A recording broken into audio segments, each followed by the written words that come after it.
What's up, everyone? This is Ryan Cramer from Ping Pong Payments. This is Crossover Commerce. Thanks for joining us again on LinkedIn, YouTube, Facebook, all of the social media platforms. I have a really special guest today. First off, happy Prime Day, everyone. This is an exciting day. It's like Christmas. I woke up today and it's like, it's Prime Day. Like, everyone's been looking forward to this day all year. It seems like it keeps getting pushed back. But I have some pretty special guests with me. I have Kris and Dustin from Sellozo. I won't try to speak on your guys' backgrounds because you have such unique backgrounds and stuff. But Kris and Dustin are both Amazon sellers. They work for Sellozo, which is PPC agency is what I would call them in a couple of different words. And then also they started a new podcast talking about their seller experience, their Amazon journeys, both the highs and lows, all sorts of exciting stuff that we're going to dive into today. Thanks for joining us. Welcome, guys. Thank you for having us. Of course. Yeah. Thanks for you. And for everyone who's out there, feel free to comment in the comments below. If you have questions, feel free to comment below in LinkedIn, YouTube, Facebook, wherever you're from. Tell us where you're shouting from. Give us a like button, share it, and then we'll get started today. So you guys are located both in Kansas City, correct?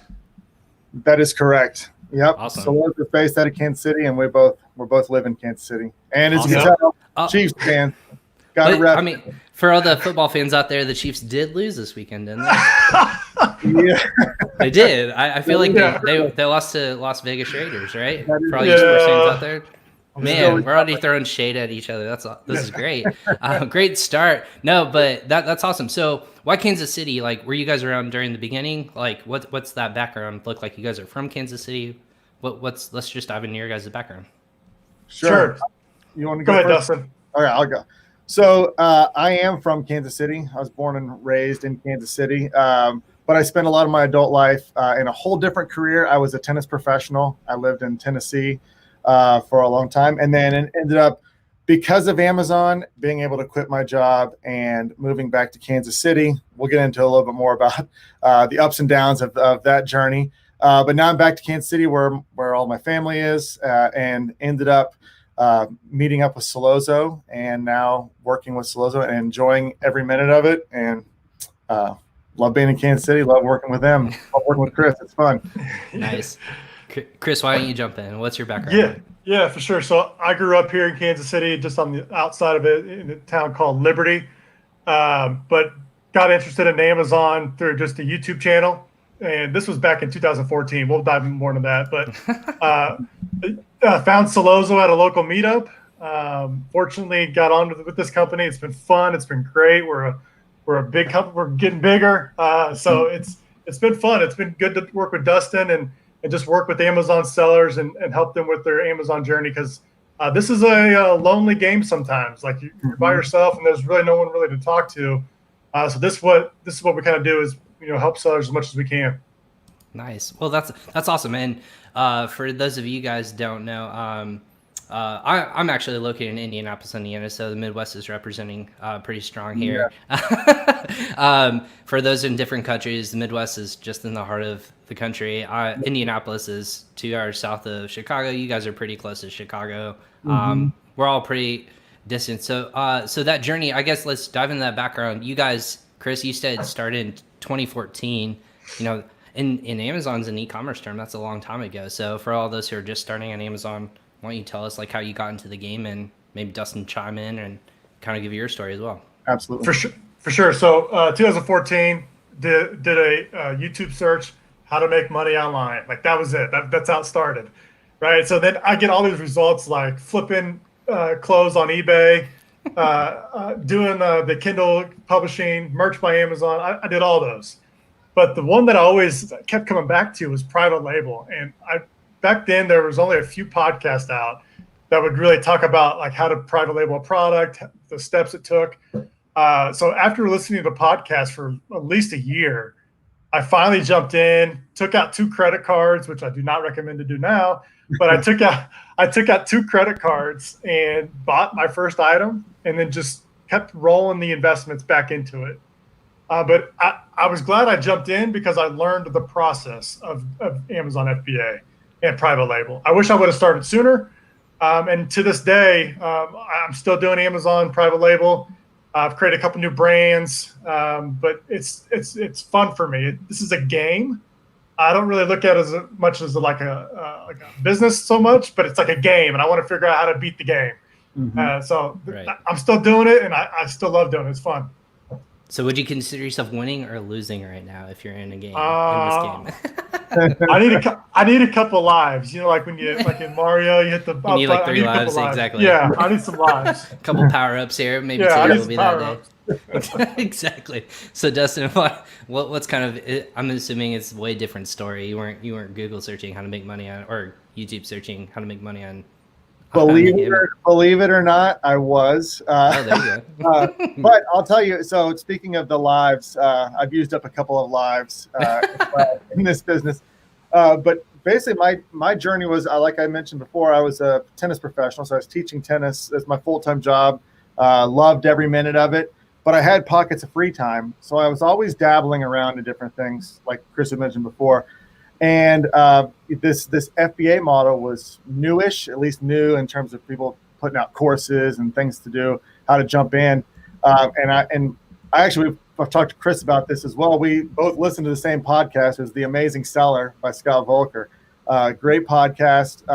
Went through all that, and I launched my first product in 2013. I started with a $500 investment. Like Kris, I loved every step of it. It was the one thing that, in terms of like making side money or like a side hustle, that felt like it was actually starting to produce results. It wasn't like I was just throwing money away. This was actually producing results. And I reinvested that money, kept growing and growing it, took out a $10,000 loan from a family friend, and then scaled up. And then it went through the roof for me. I mean, we speak to sellers all the time that are, multi 7-figure sellers, but I was at the point now where I was bringing in more money per month than I've ever had in my life. And it's a game changer. So it essentially let me quit my job about 3 years later, 2017. I was able to quit, bring my family. I have 2 boys. We were able to move back to Kansas City to be around my family. And then I quickly used up a life after that. So there's a lot of upside. The upside to Amazon in this business is just the ability to scale things and be an individual business person and really just have tons of success. I felt like I was really successful at that time. And then I got hit with, I was in a niche that got super competitive. I was heavily leveraged. I then had to start liquidating some of my inventory. You deal with a lot of different things in business. And one of those is, when you get a little thin. And so I was able to liquidate all that. And now I'm learned all my lessons and I'm launching new products and going strong and hoping to keep getting better. Absolutely. So why do you guys, you as Amazon sellers, you're currently still doing that. Your company allows you to do that. Why not jump full time into the selling online game? I know a lot of people are kind of in that middle ground. What's kind of your guys' take on that? Is it just like freedom to do stuff, or is it the ability to see both sides of the coin? What's kind of that that calling or that reason for you guys? Go ahead, Dustin. Yeah, so I'll start. I hit on it a second ago when Amazon's interesting. It can be it can get super competitive really quick. You have to be really well diversified. I think that's a mistake that I've made in the past is I probably went full time into Amazon too soon. I probably wasn't making enough to do it, even though I thought I was. And so that can be tricky. So for me, and now that I'm with Sellozo, I love it. I feel like I would keep this blend for a long time because, a lot of the stuff with Amazon is passive. You spend some time setting products up, but when you're in the FBA model, a lot of it's passive. And in my role with Sellozo, I get to talk to sellers. And now launching this podcast with Kris, we were very intentional about doing it because you learn a lot. If you're constantly having conversation with people, you're learning a lot, and it's just going to make my Amazon business better. So for me, my end goal with my Amazon business is to have an out at some point, sell it, and then start over again on another one. And so for me, for my life right now, this is a really good balance of having, working with Sellozo where it directly benefits my Amazon business. Yeah, Kris, what are your thoughts? Yeah, I mean, you summed it up pretty good. I really enjoy the freedom that we get to talk to other sellers through their journey. It helps us become more familiar with the ever-changing game of Amazon. Like this is like everything changes so fast in this industry that if you're not paying attention, or if you're not keeping your in a Facebook group, or you're not listening to podcasts, your competition is, and they're just going to go through you. So I love the fact that we able to work with sellers every day. We can teach them about PPC. I mean, I've gotten better at PPC since I've started with Sellozo. I get all the support I need from Sellozo. They know Dustin and I both sell, and they're okay with that. They understand that we bring to the table. So it's a good blend. I really enjoy it. I love the input we were able to get to the team. And again, just helping sellers. I know we keep harping on that, but it's all about helping sellers, making sure they know what's going on and answering any questions they had, because we've been down this road, and I don't want to see someone get burned out of like 10K or a lawsuit when they could have just made an easy change to something. So if we can prevent that with other people, I think that's a good one for us. That's a very good point. Like, I think that's a lot of people's like fears, right? Is having that, well, what if I lose all this money, or if I chance it all and I fail? I think that's what a lot of people have seen, is there's such a high turnover rate in the Amazon space in terms of sellers. You try once, you aren't successful, and then you give up and you move on to something else. I think that's quite the opposite, right? You guys have learned from those mistakes. You kind of like had to do the hard thing of like ask family or friends for money, and like obviously each person's different in their own regard. So many more courses out there, especially nowadays, of what do you need to do to prep and get that thing going, get your first product launch, or get your be successful right away, or ranking your products, whatever that is. And that's kind of like and I guess easy segue into Sellozo. What's kind of the solution that Sellozo kind of touts, and that you guys work on a day-to-day basis? Like, obviously you as sellers take advantage of, I'm assuming, your own solution. From a first person perspective, what's that, what are you guys doing to help the Amazon seller, the e-commerce seller, rather than another agency or other PPC management solution out there? You may take that, Kris? You go ahead. All right. So in terms of Sellozo, it hits a major pain point for Amazon sellers across the board, whether you're new or you're old. The Amazon PPC pay-per-click advertising landscape is complicated, time-consuming, and it gets more and more so by the day as Amazon constantly releases new features. Also, pay-per-click advertising on Amazon is basically necessary now to be successful on Amazon. So you have to have some sort of good strategy. And where Sellozo comes in is Sellozo is a tool that can help automate the entire process of optimizing your ads. So Sellozo is doing everything. So when Kris and I talk about this a lot, especially when we talk to other sellers that we're working with, is back in the day when Kris and I started, there was not automation tools. PPC was a little bit more rudimentary at that point, but it was still a lot of work. And we would spend hours downloading spreadsheets, search term reports, moving keywords to different campaigns, adjusting bids. And it's a lot of work. It's a lot of work, and it's a lot of knowledge to be able to do it right, and a lot of different calculations. And it's not in everyone's wheelhouse. That down in the data stuff is not in my wheelhouse. I'm much more high level focused. So Sellozo is a solution for that. You're able to set up your campaign structures in a strategic manner, and then our tool automates everything from keyword discovery to moving keywords between campaigns to negative keyword creation, all to daily bid adjustments, all the things that you have to do to optimize your account manually. So it allows a Amazon business owner to now take their focus and put it on things that they're good at, or that is going to improve their business, such as, product research, launching new products, etc. You don't have to do that day-to-day management of your PPC. And that's where, Sellozo is, obviously we're biased.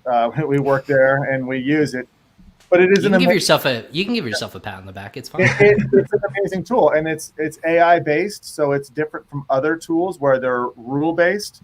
So a lot of other softwares out there that do this, you have to spend as much time, setting all the rules, and Sellozo doesn't. It's not necessary. It's AI based, so our algorithm does all the work for you.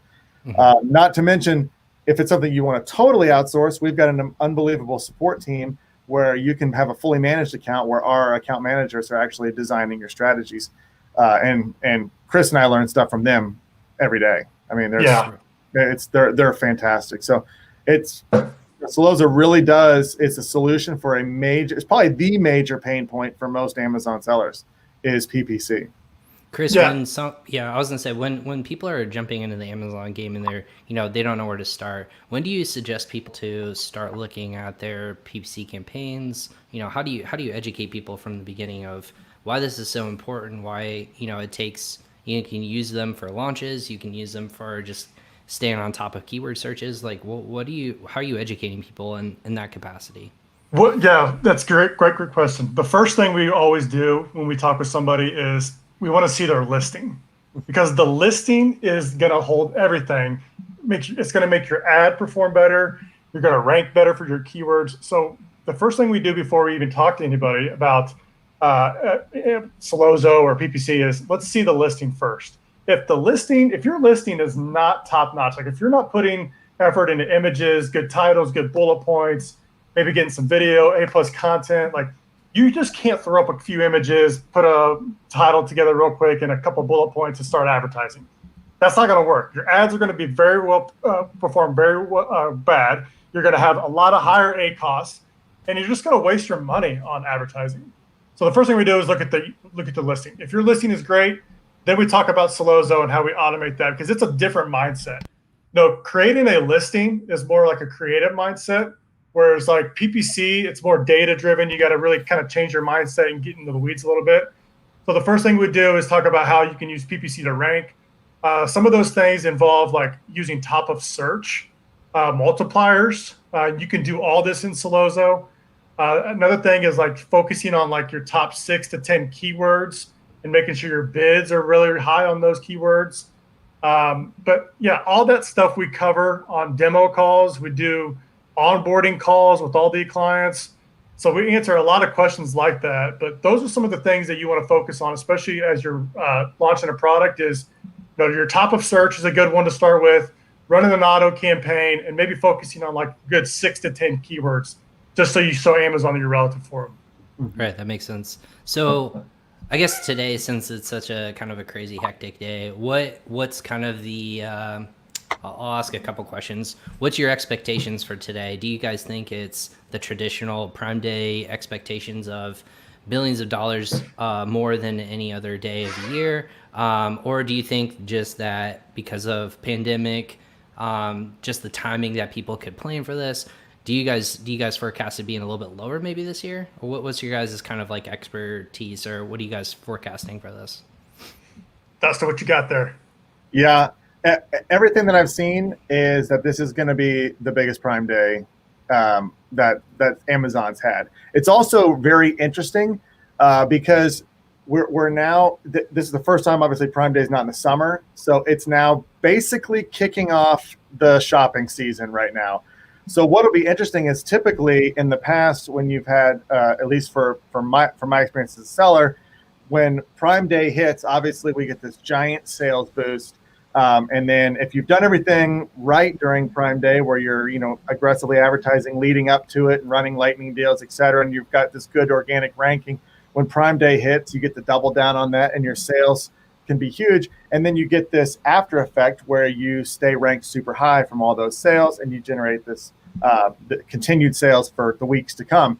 What's interesting now is when it's basically at the beginning of Q4, the holiday season seems to have extended now to here. People are for sure going to be doing some sort of Christmas shopping now.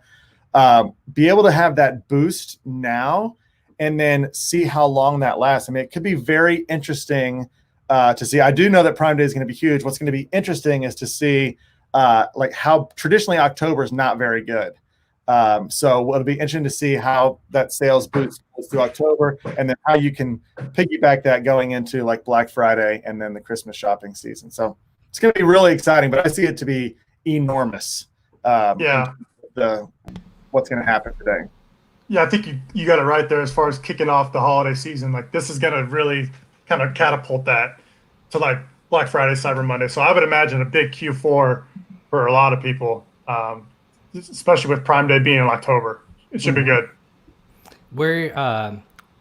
What Prime Days have you guys seen so far that are kind of like more intriguing to you as consumers? Have you guys bought anything yet today, or have you seen anything that has made you press that buy button yet? I did. I'm guilty. Have you?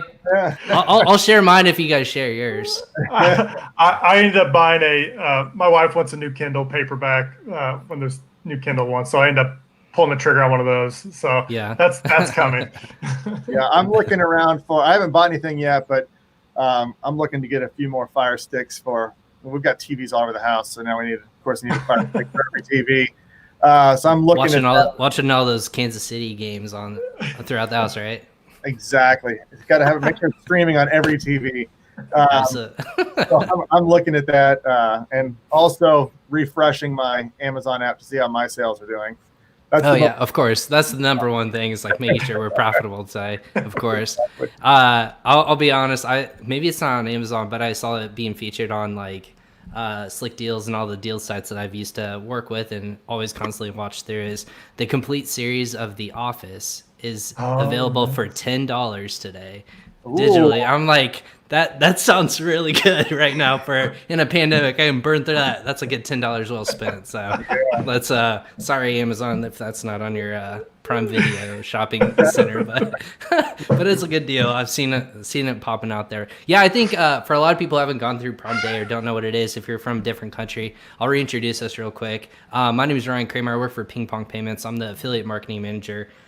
This is our show, Crossover Commerce, where we kind of bring a bunch of people that are experts. I call them experts in the field who know what they're talking about. They've gone through the highs, the lows, and a little bit of everything in between in the e-commerce space, not just on Amazon, but a lot of obviously Amazon experts in the field. And we're trying to give people just that little bit of knowledge of where we're coming from, what we're doing, and how to be a little bit more successful online. So that's kind of what the show is about. I have Kris and Dustin from Sellozo, which is based in the Midwest in the United States, in Kansas City. It's Missouri for all those out there. It's in Missouri. Don't get that wrong out there. But anyways, but yeah, so the company is based on Dustin and Kris both work for Sellozo, who help people either manage their PPC campaigns or help them, educate themselves, or whether it's the team themselves or just kind of going through and using their systems and their tools to help them level up their knowledge in that capacity. So, but yeah, thanks again for joining all over. Let us know where you're watching from today. My question for you guys is for Q4. Obviously, this is a weird time nowadays. What's kind of, in a pandemic era with all these expectations, how are sellers standing out starting now? Like what's that strategy that you're telling people to start looking for, start budgeting for? What's those little tips and tricks that you guys are telling your clients or people who are asking you guys? Yeah, we just did a good podcast on some of these topics, and this is really good topic to discuss, especially now with all the new marketing tactics. We're telling people to look at the Amazon Reviewer program. Like that's going to help you get your initial reviews. The Amazon Vine program. The Vine program is super powerful. You're going to get some reviews there. Making sure you have A+ content. Get your brand registered. Get a video created. Add coupons. Do lightning deals. I mean, these are all things that honestly. There's so much there, Kris. We got to dive into all of it. I know, but like back, like Dustin and I started. I know we talked about this earlier. There was none of that like promotion stuff going on. It was just PPC and maybe a couple like Facebook groups. That was it, like or deal sites. But now Amazon gives you access to all these. I would use all of them. Like go in there and create all your coupons, add all these buying stuff to your listings, reviewer program, all that stuff you want to make sure you're doing. Yeah. Yeah, Kris touches on a bunch of different things, but you were talking about just ways to stand out now in Q4. Obviously, a big part of it would be what you've done leading up to. Like, you need to have campaigns, ad campaigns running that are now optimized. Anytime traffic, like now, traffic is going to explode like it's doing on Prime Day, and it's going to explode all through Q4. Anything inside of your campaigns is going to be magnified. So if you've got poor performing campaigns or poor performing areas of your campaigns, now the traffic's going to double or triple, and that's going to just magnify. You're going to spend so much more on that poor performance. Conversely, if it's optimized and you've got really good performing campaigns, that's going to be magnified in a positive way once the traffic increases. So just setting those things up ahead of time. You can still do it now. It's not too late for Q4 to really get those things rolling.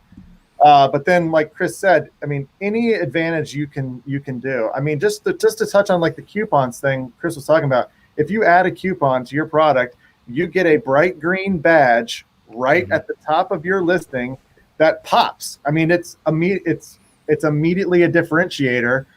So little things like that can go a long, long way to setting yourself up for success. Absolutely. I totally agree with you. As a consumer, I know, like, even if it's 5%, like, discount, like, people are just like naturally drawn to it. The color makes sense. I know we had PickFu on here. They were talking about just like logos and videos and things like that appeal to the eye.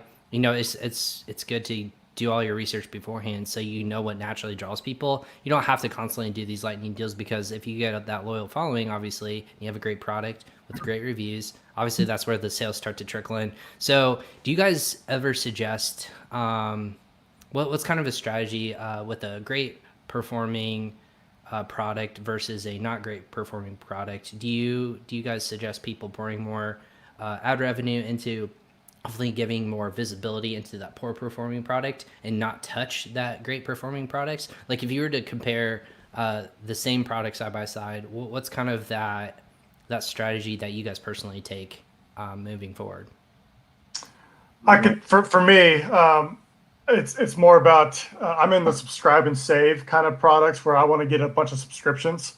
Mm-hmm. So I would try to get as much subscriptions to my product as I can, and by doing that, you offer those coupons that we talked about earlier. When you offer a massive coupon, that only applies to their first subscription for that order. Mm-hmm. So it's a good way to get a lot of subscriptions at the very beginning, but the next order is going to be full price because they can only use that subscription once. So for me, in the subscribe and save type of product, I'm putting massive discounts on my new products so I can get a lot of subscriptions. I still run a coupon on my best sellers, but maybe at a lower discount. Right. But for my new ones, higher discount because I'm trying to get a lot of subscriptions. So to touch on that, because you're asking what would you do if you had two products, and where would you allocate your budget if it was a poor performing one? Like, you're talking about the ad spend budget, where would you allocate some of that to? Yes. So it depends. For the poor performing product, it certainly depends on why it's poor performing. I mean, if it's getting a lot of traffic and people are clicking on the ad and it's not converting, then something's wrong with the listing, or something's wrong with the product or the reviews, or there's a conversion problem. It's not an advertising problem. So you certainly don't want to throw more money at that until you fix that problem. If it's poor performing just because it hasn't ranked yet, or it's a new product or any of that, then yes, you need to be aggressive with that advertising while optimizing it along the way. In terms of a really well-performing product, I would never turn off the ads. I would keep at that point. Hopefully, your ad campaigns are very highly optimized, so your total ACoS on those campaigns is really low. But you keep that advertising. If you stop advertising, you run the risk of losing rank, because when you stop, somebody else will, and they're going to start getting clicks and sales on keywords that you've been ranking on, and it can hurt you in the long term. So I'm guilty of that big time in the past. Is I thought, well, here I am, number one, I've made it, and then I shut off ads, and you can hang on to it for a while, but it starts to go away. So, and then you have to relaunch a boost again, which is expensive. It's much better to rank and then get some efficient ad campaign that you never turn off. So that's what I would recommend in terms of poor performing and high performing products. That makes sense. So what do you guys see that's different now in the PPC space with the pandemic going on versus like the past years that you've seen kind of the traditional spend? Are people spending a lot more on this in this space, or are they kind of like holding back and then they do it more with Q4? What's kind of that strategy shift, if at all? Go ahead, Dustin. So I think it totally depends on the category you're in, where your products are. And we talk to people all the time that are coming in with pandemic horror stories and pandemic monster success stories. If you were selling face masks on Amazon and you had huge inventories previous to the pandemic, you were killing it. And there's our hand sanitizer or anything else. It went through. They had the opposite problem. They had inventory issues. They were running out. So there's a lot there. Plus the pandemic at first did a lot of weird things to PPC. A lot of people got burned because in the height of the pandemic, when Amazon was adjusting their shipping times, they were focusing on just the essential items. So my products, which are FBA, if somebody went to buy it, it was Prime, and it would say will be delivered in 4 to 6 weeks. Right. So if I was advertising to that, my conversions just plummeted. I mean, people were clicking on my ads, getting to my listing, and be like 4 to 6 weeks, no, next. Right. So this is something that our team had to really rally around. All of our managed accounts is like quickly determining: do we need to pause these campaigns? What are we doing? And so, in that regard, there was a lot of sellers that really got hit hard with PPC expense during the pandemic because it had nothing to do with anything they were doing. It was Amazon was changing when their shipping times were coming. So we talked to a lot of people where we're now bouncing back from that. That's no longer really an issue anymore. And so but there was a lot of people whose products they had to stop because they couldn't ship in inventory. So PPC was a waste. We had a lot of people, we work with on a day-to-day basis, Sellozo, that, hey, we're not advertising anymore. Right. It's just the way it is. And others, they doubled and tripled down. I mean, depending on where you were, it was a very unique deal that we went through there. Yeah, for sure. And we're seeing cost per clicks kind of increase a little bit, especially during this fourth quarter. But to touch on Dustin's point, the inventory restrictions really had a lot of people in a bind because they couldn't ship any more stuff in, or their inventory couldn't go in. So their ads, they weren't running any ads because they were going to sell out organically. So we've seen that, and then with the shipping delays, that was a tough time because people weren't getting their item for 2 to 3 weeks. So those are all valid points that hopefully we're going to put behind us moving forward. I know the inventory restrictions are still there. Who knows how long that lasts? But maybe in Q1 of 2021, people can start reshipping their items back in, and we won't have so much problem like we do now. Are you guys seeing any major markets that are just exploding for you guys, either as sellers, or are you kind of focused just here in the United States? Yeah, I'm strictly focused United States. Just United States? Yeah, I'm going to combat this one first before I move on to the next level. Be a master of one instead of all of them. Yeah, exactly. Dustin, are you selling just domestically, or are you selling internationally? I am selling just domestically now. I've sold internationally in the past. I've sold in the European markets and in Canada in the past. And I jumped on when Canada opened up. I can't remember what year it was, but it was, I don't know when it was, but I went into Canada immediately, and it was great. I mean, it was much lower sales velocity, but I didn't have to do any advertising. I could sell my product. I almost sold my product to like double the price. But there was a big learning curve in terms of VAT taxes, setting, doing all the things that you need to do, international payments.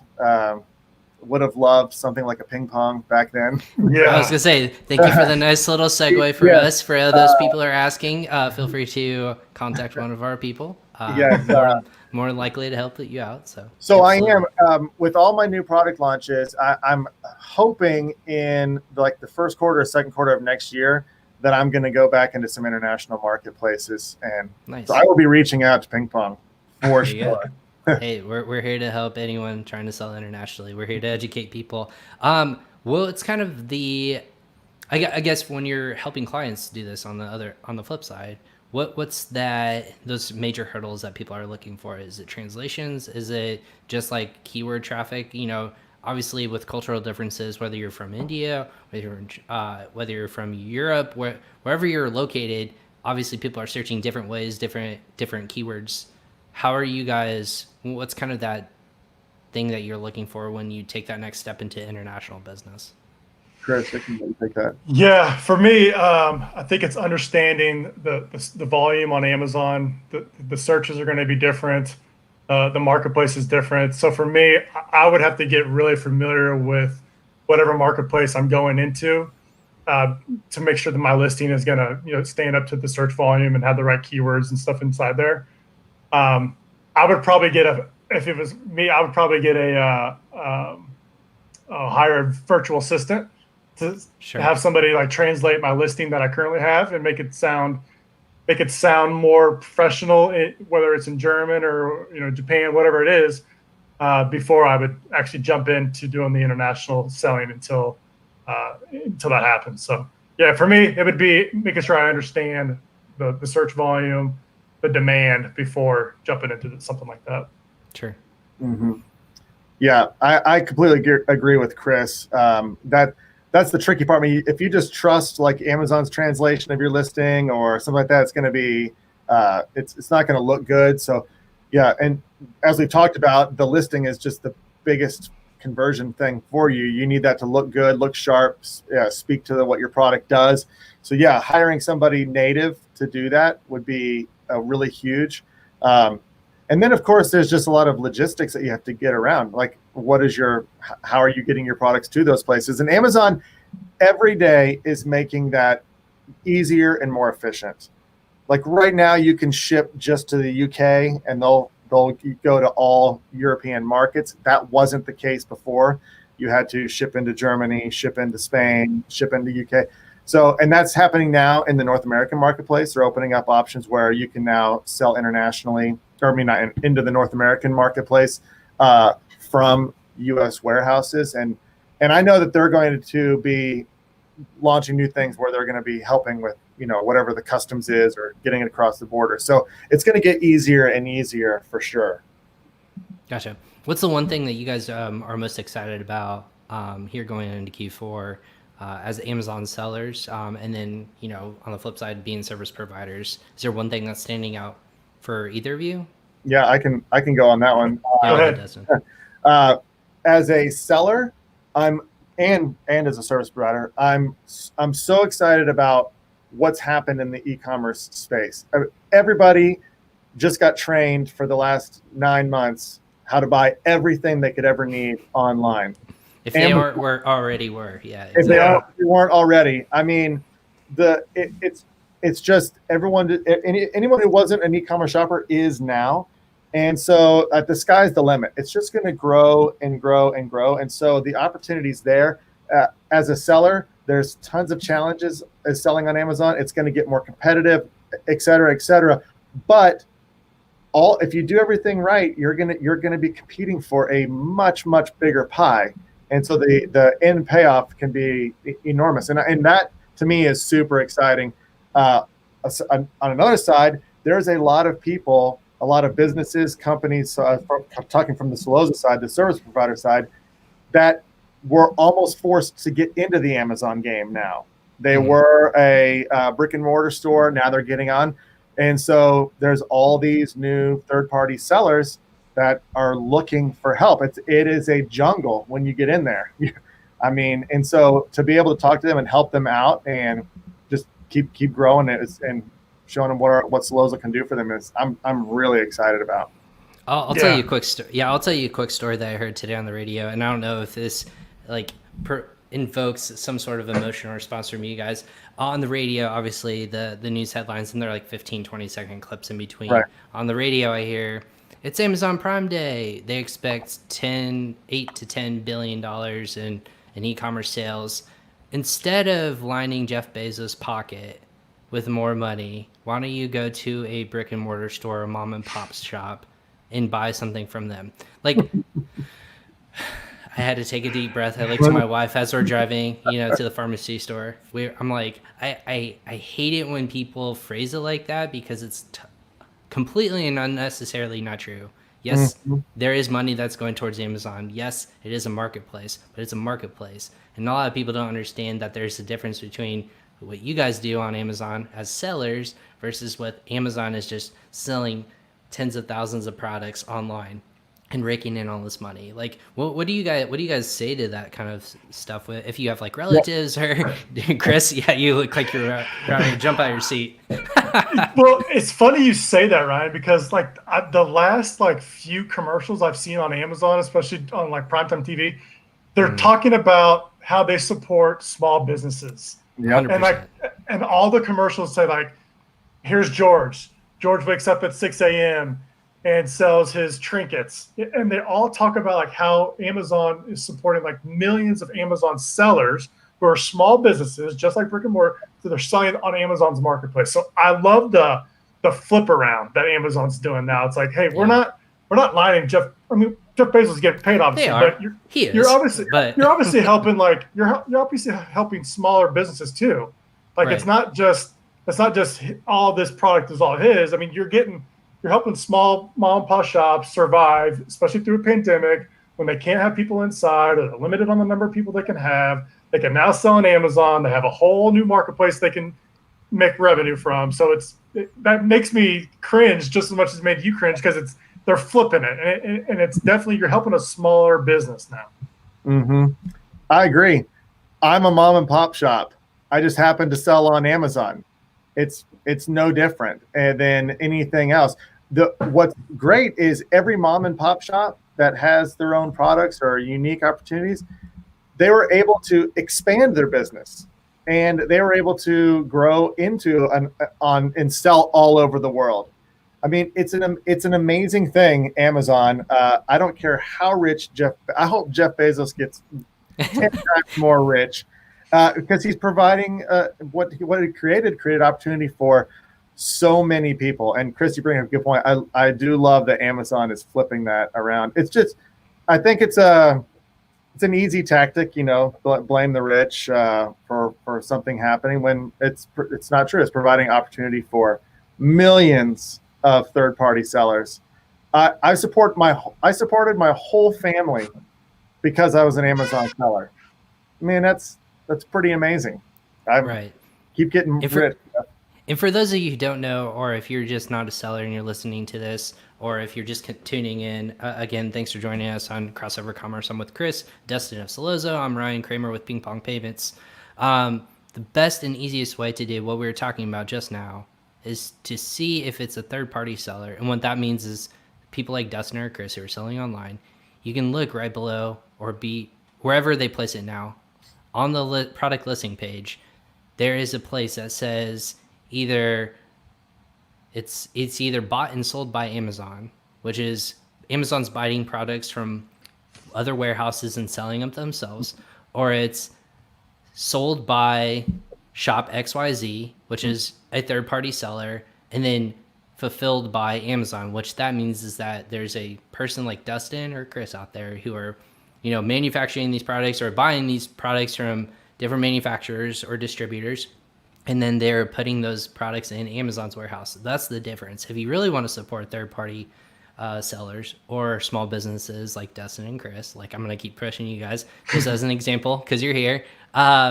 Again, look for those kind of markers and indicators. Educate yourself. Again, it's a marketplace. It's something that it's equal for all people to be competitive on, and it's also for people to be successful on. So educate yourself before, sharing false information, obviously. Support local businesses online as well, if you can safely in store. So before I get off, that's my high horse for the day. I when I was listening to that, I was like, I wonder what your guys' thoughts are when you hear that. Yeah, that made me cringe. Yeah. Exactly. Can I bring up a point that's complementary to that? For sure. Is the Amazon Marketplace actually has made for the consumer, in my opinion, it's made their availability of high quality products and differentiations on products more widely available. I mean, it's something that Kris and I do every time we launch a new product is we look at what's out there, what's selling. How can we make it better? How can we make it more affordable? Well, how can we, I mean, we're incentivized when we have put out really high quality products that get really good reviews. And so when you have a marketplace of a lot of competing sellers, it's only going to make everything that's being sold better in the aggregate. Obviously, you get some duds in there, but in the aggregate, stuff better than when you have a few sellers selling to the whole marketplace where they can get away with selling inferior products. So I feel like not only is it helping me as a seller and grow my business, but it's helping the consumer. There's really innovative, cool products coming out all the time that wouldn't exist if this competition level didn't exist. Absolutely. Just to touch on something real quick. Go ahead. Yeah, go ahead. My dad bought something offline, and he's like, Amazon sent me an email asking if I got my product all right. And I was like, was it Amazon that sent you an email, or was it a third-party seller who sent you an email? Mm-hmm. And that's where he was like, so you're telling me that there's some mom and pop shop that's worried that I actually got something? I'm like, yeah. They want to make sure you got it because they don't want you to leave a bad review, and they will do whatever it takes to make sure that you're happy with that purchase. Mm-hmm. And so that was kind of like he knew I was selling on Amazon, but he didn't really understand what it was. Right. And I was like, that's what they're trying to make sure you're happy. You could just see the light bulb go off in his head, like, I get it now. Like, there's people selling on Amazon, small businesses. They want to make sure I'm happy. They want to leave good review, which helps them sell more, makes more revenue, and so forth. So that was a kind of an eye-opening experience where not a lot of people know that there's other sellers just in Amazon on Amazon. And so when you go to like a family reunion or whatever, and you say, I sell on Amazon, it just goes over their head because they don't understand it. Yeah, no, and that's what I say. Like, I help e-commerce sellers, or I say, like, I help people sell more on Amazon. It's like, turn off like ears. No one wants to hear anymore. Like, they don't even know what that means. And so that's, I know there's more education out there about this, but it's something that I think funny today when they're like, well, again, the spread of misinformation, be sure know what you're talking about before you spout that out to an audience. Yeah. Anyways, I know we're butting up on time. I want you guys to I know you guys launched your new podcast, right? It's called Two Sellers and a Microphone. Everyone, if you're listening to this, make sure you subscribe. I'm assuming you can find it anywhere you can consume podcasts. Also subscribe to Crossover Commerce because that makes my boss happy. More people who listen to this show. Anyways, tell me about your show, guys. What's kind of the perspective, obviously? What do you guys touch on? And, tell me more. Absolutely. Yeah. So we launched it about 2.5 weeks ago. We've been doing an episode a day. I mean, we've been trying to really crank through it. And so in terms of why we launched it, why we did it, I mean, Kris and I, obviously, we talk every single day about Amazon, and we learn from each other, and we've learned from podcasts, and we wanted to get that also, provide that platform for others so that we're helping others learn and so that we can learn. I mean, but the other day we had a guest on, Hinson Wu from Feedback Wiz, and I learned so much stuff about the terms of service, that changes that are coming up. So it's a big benefit for us as sellers just to be in constant contact with people and learning and educating, and to just create a community where we're all learning together. Additionally, we're doing it so that people get to know us. They get to know Kris and I.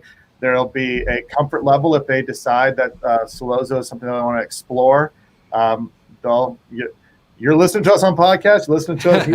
You're going to get the same two people talking to you about your business. We're real Amazon sellers. We don't claim to be gurus. So we just want to learn and help everybody out. So, and it was, for me personally, that was kind of stepping outside of my comfort zone. 100%. I'm the same thing. We started doing some YouTube videos. We started doing some live stuff, and just, you felt more and more comfortable. So the podcast was the next step, and I've enjoyed every minute of it. It's super fun. Yeah, it's been a blast. Yeah. It's been a blast. We have knowledge that we want to share, and rather than just tell one person on a call every day, we're going to share it on a podcast so that people all over the world can listen to it, and they can see, like, hear what we're talking about. They can learn from us. I mentioned this earlier. It's a lonely journey selling on Amazon. You don't really have anybody to talk to. You're kind of doing it by yourself. So if we're able to help anybody, conquer something, that's a win for us. So it's fun. We just get to talk about the the ever-changing world of Amazon. Yeah. Absolutely. Same here. And that's what it's about, right? Is just kind of sharing your experience in the space. Like my background, as you guys probably know, I've worked for manufacturers and distributors on the affiliate side of things. I worked for a SaaS company, Viral Launch. I work for a fintech company now that's helping Amazon sellers save money. There's just so many different aspects of like logistics, PPC, product listings, sourcing. I mean, you name it. There's so many different facets to this business. It's ever changing. It's ever, people consuming constantly to keep ahead of the curve. You as sellers obviously know that. And then obviously if people are new and want to get into the game, it's just only fair to learn from, just like teachers, you learn from people who've gone through it, who know what they're talking about, and then just give unbiased opinions of this is what's successful and like this is where I'm in currently. And if as long as you give facts, that's the whole point, right? To let people make those decisions themselves. So, well, I'll let you guys go. I know I heard a meeting 10-minute invite bell go off in my ears. So I know we're all buttoned up on time, but everyone, thanks again for joining us all over the world. It's super exciting to see that this show continues to reach people all over the world, whether it's the United States, India, Europe.